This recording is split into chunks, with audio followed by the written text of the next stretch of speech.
Hey everyone, this is Ian John Solomon with Great Lakes Now, and I'm here with Park Ranger Chris Amadon. Nice to meet you, Chris. Thanks for being here.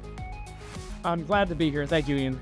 Chris is actually a park ranger at Isle Royal, which I actually had the chance to go to, got the crew neck to prove it, and I was just absolutely blown away by that space. But before we even get to the island itself, not many people know what a park ranger is or what they do, so could you tell us a little bit about it? Absolutely. So a park ranger is a person that works in the park itself. There are two main, I would say, job realms of the park ranger world. One is protecting the resource, protecting people, and the other is helping people connect with the park. So helping guide them, people have experiences, give programs, run visitor centers, that type of stuff. But we're both in the field, working with the park and the things that it helps preserving and protecting. It's really about engaging with the environment. Do you have a favorite part of your job? You get to immerse yourself in places and experiences that they're not impossible to do just if you're just visiting without being a park ranger, but it allows you to have the knowledge to really experience something in depth. And sometimes you're able to share that, i.e., in other words, kind of hidden gems of places to go that aren't necessarily, the favorite campgrounds or favorite overlooks in places. And so there's a number of those types of spots, things like the Feltman Lake Campground right on an inland lake. It's just picturesque and beautiful, and moose like to hang out there. And it's a short half-mile walk from Lake Superior where you can take in the sunset and see Canada way off in the distance. And it really brings home the feeling of I'm out here on this spit of rock in the middle of Lake Superior with the waves crashing, and there's everybody else running their lives on the mainland. That's amazing. I was going to ask you what your favorite campground or trail was. So was that the answer?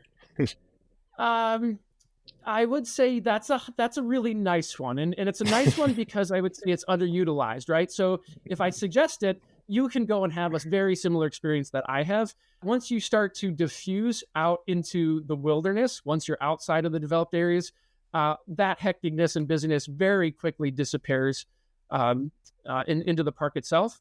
And so there are lots of places you can go.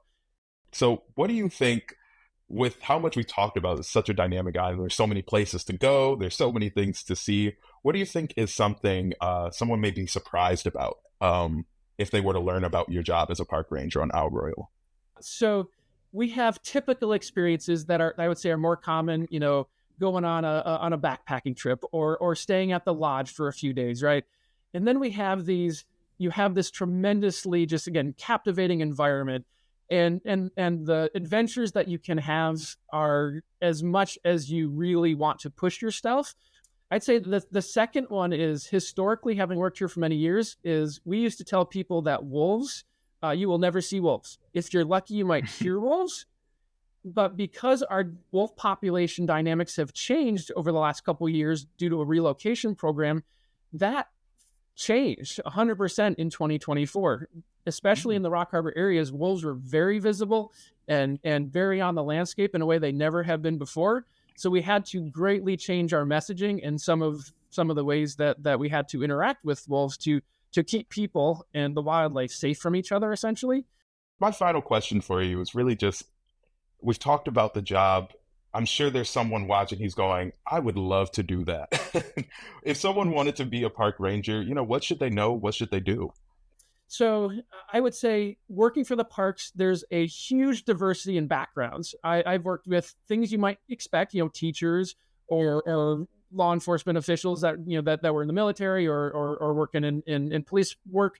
But folks, parks, since they are again, they renew your spirit in terms of what it means to take joy in your job. I would say there's during the summer, a dozen park rangers in the park approximately, but there's probably another 40 or 50 supporting staff or more some years, doing all of the things that make a national park special and make it to run.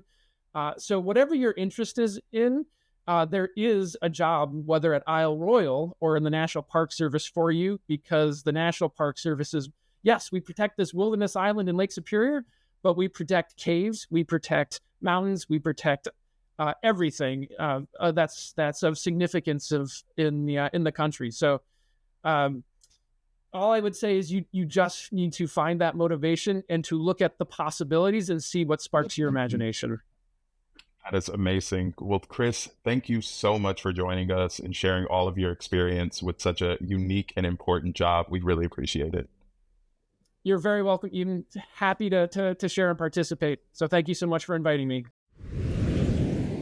Thanks so much for watching. If you enjoyed this video, don't forget to like and subscribe, and check out our YouTube channel for even more Great Lakes Now. See you out on the lakes.